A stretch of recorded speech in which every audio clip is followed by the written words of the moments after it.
Hi everyone, welcome to my channel English Literature 101. The topic for today is a poem titled The Shed, prescribed in CBSE for class 7 in the book Honeycomb. Before going into the detailed explanation of the poem, let us know something about the poet. The poet of this particular poem is Frank Flynn. Frank Flynn was a Northern Territory-based Australian doctor, author and missionary priest, born on 6th December 1906 in Sydney. He died on 29th July 2000. He is notable for his contributions to religion, medicine and Aboriginal welfare. Some of his notable works are Distant Horizons 1947, Northern Gateway 1963, The Living Heart 1964, Northern Frontiers 1968. So without any further delay, let's move into the poem. The Shed. Let's look into the title at first. What do you mean by shed? This word shed, that is S-H-E-D, means a small isolated room or a place that is used for keeping animals or for storing things such as garden tools. Now suppose if I tell you a sentence, that is, the trees gives us shade. Is this shade similar to the shed which I described or defined to you a bit ago? The answer is no, it isn't similar. Now let me tell you the difference between shed and shade. Shed, S-H-E-D, I had already said you, is a small isolated room or a place that is used for keeping animals or storing things. And shade, that is S-H-A-D-E, means a covering that is put over a light to make it less bright. As I gave you an example, that trees gives us shade, which means that trees cover us or protect us from the bright sunlight. I hope the difference between shed and shade is clear to you. Now let's move into the poem. In this narrative poem, we are going to talk about a shed, its location, its ambience and the mystery behind this creepy place. We will see how the poet makes us acquainted with the place, the feeling which he goes through when he passes by it, as well as the story about the shed which his brother tells him to keep the poet away from the place. So let's unfold the mystery. There's a shed at the bottom of our garden, with a spider's web hanging across the door. The hinges are rusty and creak in the wind. When I am in bed, I lie and I listen. I'll open the door one day.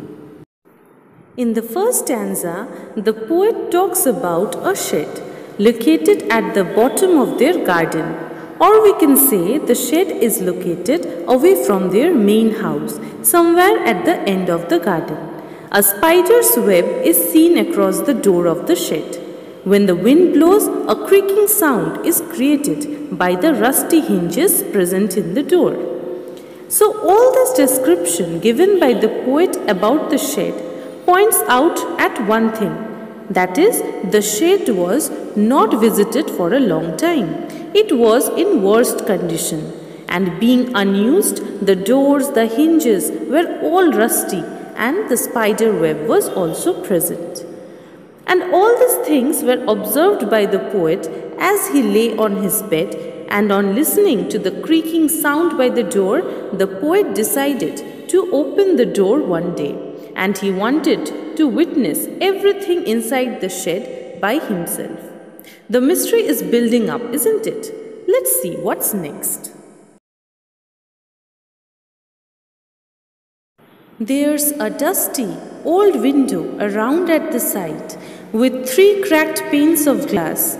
I often think there's someone staring at me each time that I pass. I'll peep through that window one day.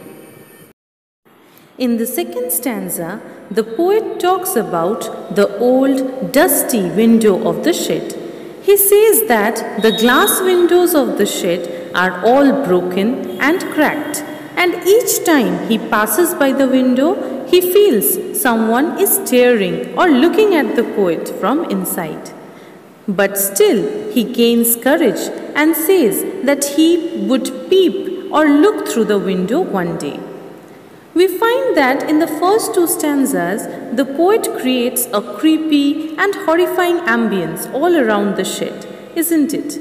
We find that the poet ends each stanza saying that he will visit the place or peep through the window one day, which emphasizes the poet's courage and fearlessness. My brother says there's a ghost in the shed who hides under the rotten floorboards, and if I ever dare to set foot inside, he will jump out and chop off my head, but I will take a peek one day. In the third stanza, the mystery finally ends. The poet's brother comes up with the story behind the shed. His brother says that there was a ghost in the shed who had hidden itself under the decayed and rotten floor of the shed.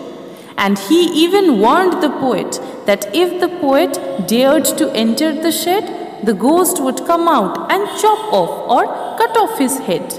On listening to the story from his brother, the poet, still with courage and fearlessness, says that he will surely peek or go inside the shed one day.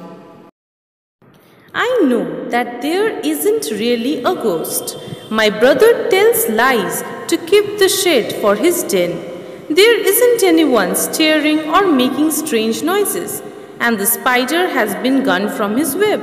Since I don't know when, I'll go into that shed one day soon, but not just yet. In the last stanza, the poet confirms that the ghost story which his brother said him is a lie. The poet believes that his brother lied to him just because he wants him to stay away from the shed, as his brother used the shed as his den, that is, to keep his personal things. And even the spider which used to make a noise had vanished. So the poet realized the truth, and he could not be fooled by his brother anymore. He then again dared to visit the shed one day. He had that confidence to visit the place, but at the end he says that he is just waiting for the right time to come. Maybe the right time is when the poet grows up, because he is just a child right now. That is, he had written the whole poem from the perspective of a child. And once he grows up, he will surely visit the place. So, to sum up the poem, we find that the poet, through this poem, not only creates a creepy, horrific atmosphere, but also puts in a ghost story to make the mystery behind the shed reach its climax.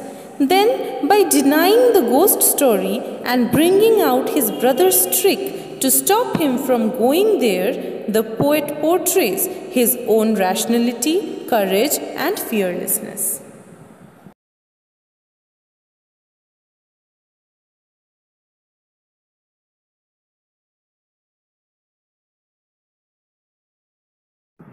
So guys, that's all for today's video. I hope you all have understood the poem well. If you have any queries regarding the poem, do let me know in the comment section below. And please don't forget to like, share and subscribe my channel. Thank you.